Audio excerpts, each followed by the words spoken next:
Live from downtown Detroit, Local 4 News at 6 starts now. A travel agency trusted by so many families here in Metro Detroit suddenly leaves their offices here in Troy, making off with tens of thousands of dollars. We've seen the frightening possibilities when hackers gain remote access to vehicles. Well, now a Michigan lawmaker is proposing a solution. And how did the driver of this car survive? A seemingly devastating crash is caught on camera from 3 jaw-dropping angles. It tops our news at 6. The driver was out of control at a high rate of speed near a gas station in Southgate. Which is a recipe for disaster, but somehow he walked away on his own. Nick Monticelli talked with some of the witnesses who still can't believe what they saw. Nick? If we didn't have the surveillance video, probably would not believe me. The driver going northbound on Dixie Highway hits the curb, then the landscaping, and then goes airborne, flipping multiple times before landing on the roof of the business. Popped it, and he was in the air about right here. Stephen Bermudez was working the overnight shift when his colleague suddenly started yelling. Because all he was saying was, oh my gosh, oh my gosh. And I didn't know what happened. I looked outside, I just seen the car with the dust behind it and go straight into the truck. And part of them still didn't believe it until they saw this. 3 different cameras capturing every angle. That was something though last night. Oh my God. Dan Winimko happened to be on his front porch watching it all happen. He gunned the engine, you like floored it. And then he must have been doing 70, 80 miles an hour when he hit. When it first happened, we were calling him like, hey, you all right? Is anybody there? Are you still alive? He didn't say nothing. So like, man, this guy's dead. I thought he died. After the dust and that, I thought he went into the building. The car, a Mazda 6, was stuck up top, partially on the building, partially on, ironically, a tow truck. Local 4 has learned the driver is a 30-year-old man from Southgate. He's at Henry Ford Hospital and will survive. And alcohol is suspected to be involved. He climbed out of the car. He climbed out of the car. Man, he walked out with just a scratch on his head, man. It was crazy. He walked away from it. The car was crunched like an accordion. If he would have hit one of the gas pumps, there would have been one heck of an explosion over there. He would have blew everything up. He would have.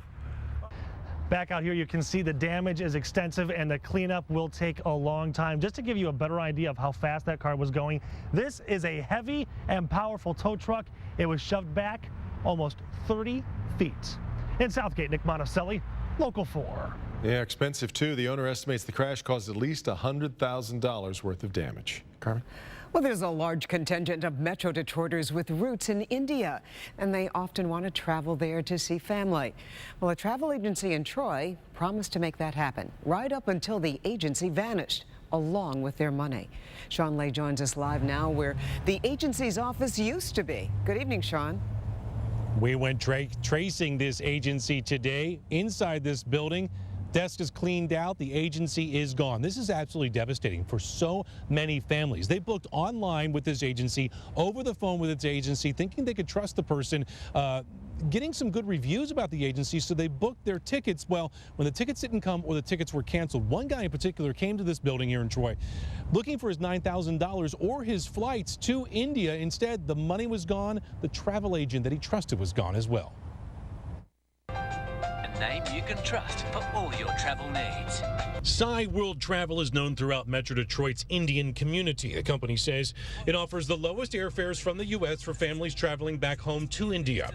But local families say their experience with Sai World Travel have been absolute nightmares. Troy police now investigating 2 claims that Sai representatives working out of this building in Troy, 900 Wilshire Drive, sold a family $2,400 in airfare, but the tickets were never issued and the money is gone. Another man made a report that he bought $9,000 in airfare. He never got his tickets and his money is gone. He came here to the Sai offices, Suite 202, only to find an empty desk. He is no longer here. This is shared office space. A woman here says the Sai salesman left about 2 months ago, owing back rent. We haven't heard from him in like several months. We closed his account because he owed us money too. and the case against Sy and the representatives is growing. Online, families warn that they too got scammed working with Sy World Travel. Different families are out $4,000, $6,100, $7,500. The directory here at this building in Troy still listing the travel agency's name, but those saying there were Sy Travel reps, they're gone, and so is tens of thousands of dollars. Back here live, Troy police telling me their investigation into this is expanding around Metro Detroit, finding other victims also outside of Metro Detroit as well. One woman in particular in Philadelphia. Some of the victims believe that this agent has taken off with their money back to India, so they don't think they're going to see their cash ever again. Back to you. So no response from the company at all? You know, they still have a local number, a 248 number we've been calling all day. It goes right to voicemail every time. No one picking up right now at all, Carmen. Oh, all right. Our Sean Lay reporting for us live. I have this feeling in my chest that if I ever saw the guy, I would just want to scream and say, why would you do this? This guy did absolutely nothing to you. All he was doing was trying to protect the people in the complex to make sure you would not hurt anyone. Last week, that grieving niece tried to sum up her family's anger at the man who threw a punch that killed her uncle, Matt Wegson, of Farmington Hills. Today, that family came face to face with the attackers. He faced charges. Jason Colthorpe live with what the defendant had to say. Jason? Well, before his lawyer told him to stop talking to me, Devin, he showed a little remorse, saying he has to live with the fact for the rest of his life that he killed a man. However, that really doesn't matter to the family of the victim, who was clearly unnerved sitting in the same courtroom with him. The man who threw the punch that prosecutors say killed Matt Wegson walked into and then out of court today after being arraigned on manslaughter charges. The sight did not sit well with the victim's family. It bothers me a lot. I buried my brother last week. And I'm sure he didn't intend to do it, but just the same, you have to pay for what you do. But Dante Netterveld's attorney claims Wegson's death was justified. Police were called to the scene that night because my client was actually getting beat up by the victim and the people that were with the victim. Well, I thought it was a bunch of crap because my brother got punched out of nowhere. Employees at Flamingo Trailer Court tell me they'd had many problems with Netterveld, including him speeding through the park, which is what police say he was doing August 9th, that upset the victim enough to confront him. People got to learn there's kids playing around here. People don't think sometimes. They go a little too fast the wrong way. It's not good. John Tanzi got to know Wegson well in just the 2 months he'd lived at Flamingo. It was really a crying shame what happened to him because he was a good man. He would have given the shirt off his back, the last dollar in his pocket. He was a good guy. He didn't deserve it. He had a lot of time to go. It's sad what happened, but it's a fist fight that was started by the victim. So definitely two versions of this story. Now, the reason he's in and out of court today, his bond was continued after he was originally charged with assault after this happened. And then, well, Wegson died and the charge was changed. A new charge came for manslaughter. Well, he made bond on that and he still has a tether, and that was continued through this. Now, his lawyer now making the case that because he's already pleaded no contest to that and he's due to be sentenced, he's trying to spin that as a case of double jeopardy. We'll see how that plays out in the coming days and weeks ahead in this case. Reporting live tonight, Jason Colthorpe, Local 4. Interesting wrinkle. All right, Jason. Well, the Big Three and the United Auto Workers Union are still working to hammer out a new contract. The current contract was set to expire at midnight last night. However, the union and Fiat Chrysler have extended their contract on an hour-by-hour basis. Meantime, contracts at Ford and General Motors are extended indefinitely. Key issues in the talks include calls for a wage increase, the two-tier wage system, and health care cost. Got a warning tonight about a phone scam in which the caller pretends to be a Canton police officer. Canton Police Department says it has taken reports of a man who's been calling victims and telling them that they missed jury duty.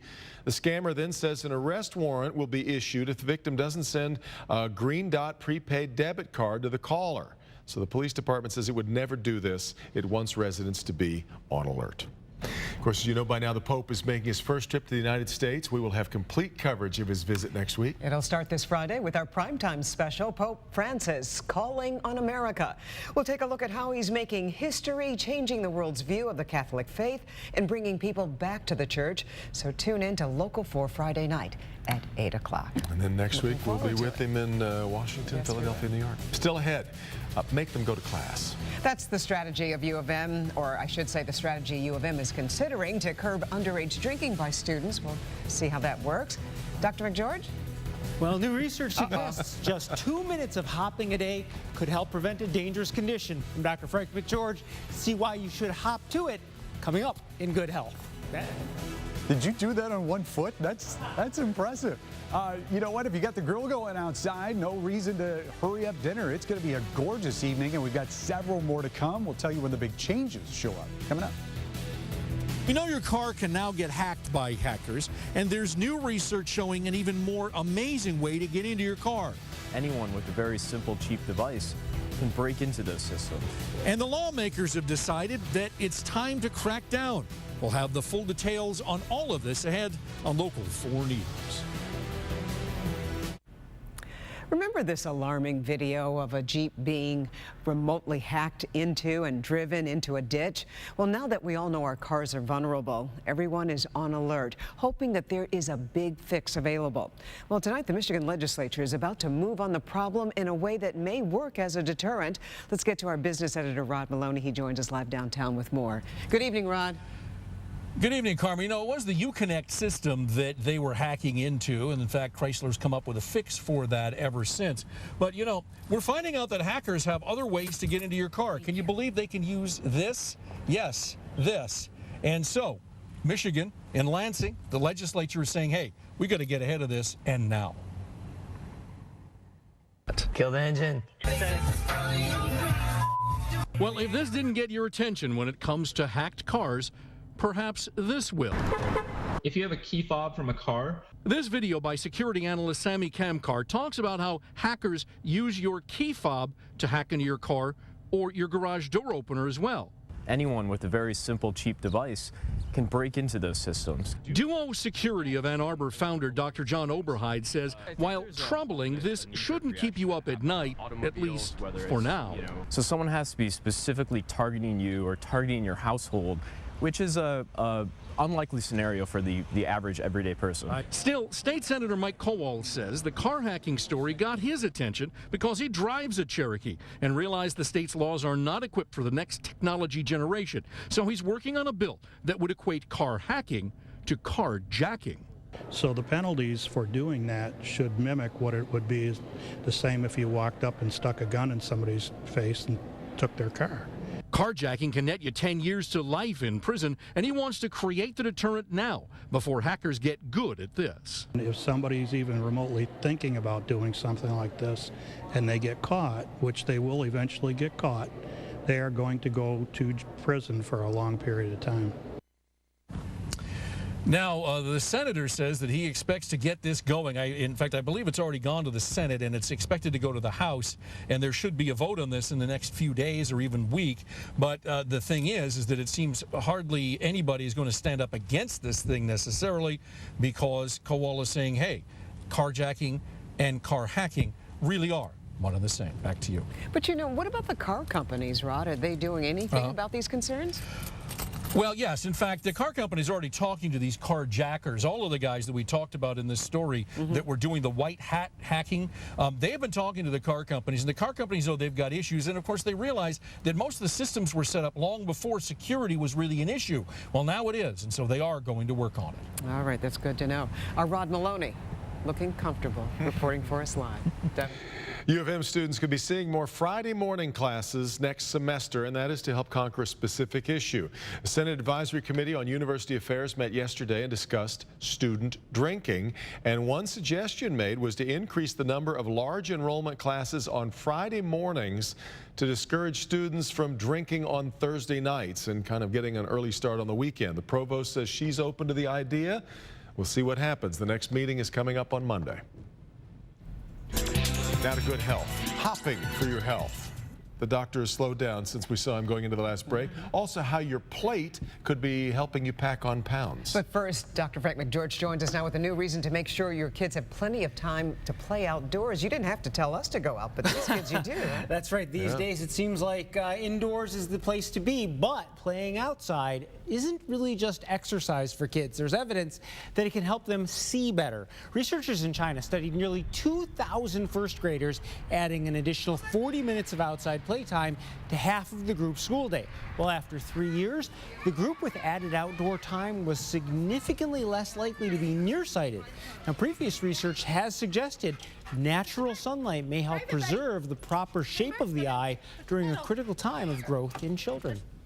Now, a new study finds people eat more when they're offered large portions or eat off bigger plates. It seems many people are just reluctant to leave a plate with food on it. Now, on the flip side, the study found smaller plates and glasses and cutlery help people eat less.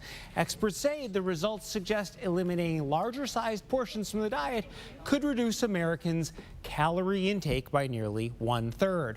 Now, finally, it's time to hop to it to improve your health. New research dubbed the Hip Hop Study finds, this is just distracting, right? Finds hopping for 2 minutes a day can reduce the risk of breaking a hip in older men. Now, daily hopping for a year actually boosted bone mass by up to 7%. I can't stop. It's just I'm programmed now. No, obviously, if you already have osteoporosis, you should check with your doctor first. Otherwise, get hopping. And you know, it just makes a lot of good sense because he makes it look so easy. Simple. And you didn't seem to lose your breath. You're doing it on one foot, I noticed. And I am. Is that your preferred hop? And well, you actually have to hop on the one, but it's and 2 minutes per It's 2 minutes per hip in the study.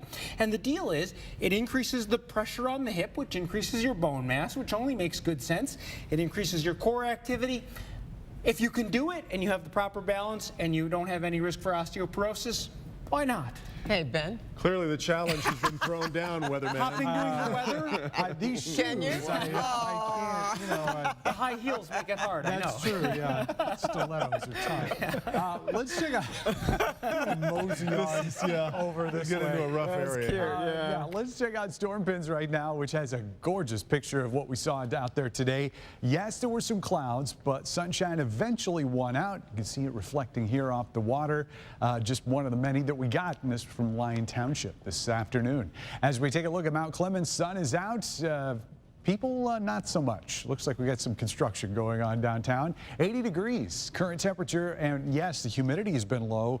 Really don't anticipate that that's going to change much. Even when we get a cold front in here on Friday, before that happens, really only going to see those dew points move up to noticeable levels. Shouldn't be anything oppressive or even muggy at that. So we're at 80 right now. Very similar numbers across the state. Even when you get on the other side of the lake, not much different.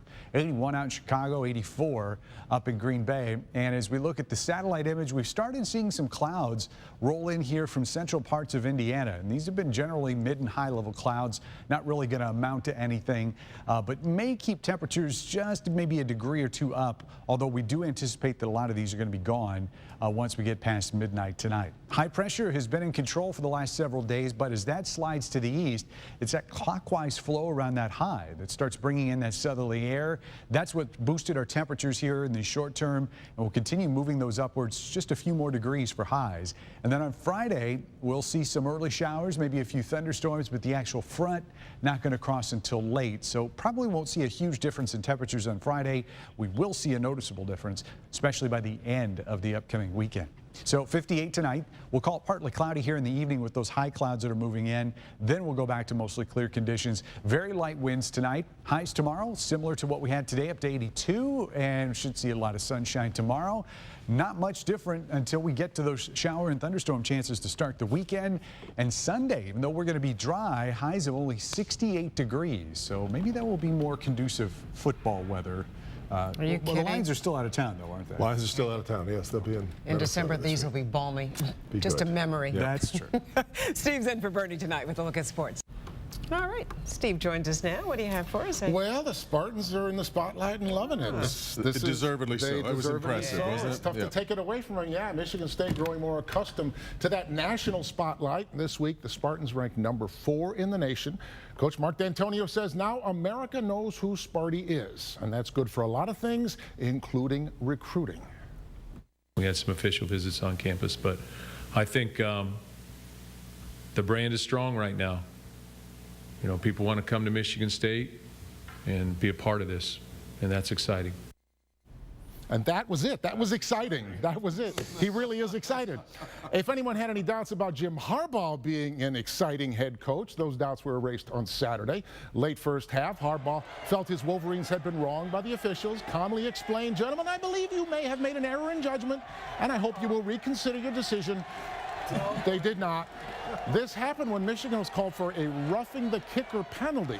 Harbaugh argued that when the punter moves outside the pocket, he becomes vulnerable, same as a quarterback who is scrambling. Well, the officials disagreed, so they called the penalty. Turns out Harbaugh was right. Today, the coach clarified that he has received an explanation, but not an apology from the Big Ten, who admits the officials made the wrong call. He told them. I like those eyes when they go like that. Lions go back to work tomorrow. They stay on the road for game 2 of the season next Sunday in Minnesota against the Vikings. Nobody panics after one loss, especially because the Lions feel they know what they did wrong and how to do it right next week. It's going to be some games where we got to carry more weight on defense. It's going to be some games where the offense got to carry more weight. The same thing with special teams. So we all understand where we work together. We can get things accomplished. Like I said, it sounds cliche, but technique and fundamentals is what we got to really focus on to put us in good situations. He talks so fast, he must do medical disclaimers on TV. Lions travel to Minnesota next Sunday. Last night, the Vikings lost big to the 49ers, 20-3. Highlight of the night, San Francisco's Carlos Hyde. For those of you who play video Madden on the football game, running backs do this ridiculous spin move that's impossible for humans to do in real life. It's not impossible to do in real life. 49ers with the ball. Watch Carlos Hyde up the middle and right there. Whoop! Spin around, and there he goes. First of 2 touchdowns on the night for him.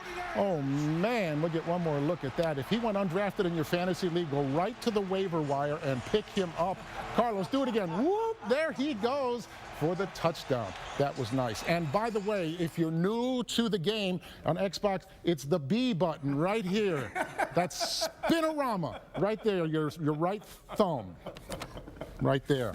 And now it's a real move. There you go. Until it was only just digital until now. Spinorama. I have to get the game. Well, here's a cheat sheet for you. There you go. Very nice. Hit the B button. We've got to go. Thanks for joining us. NBC Nightly News with Lester Holt coming up next. We'll meet you back here tonight for Local 4 News at 11.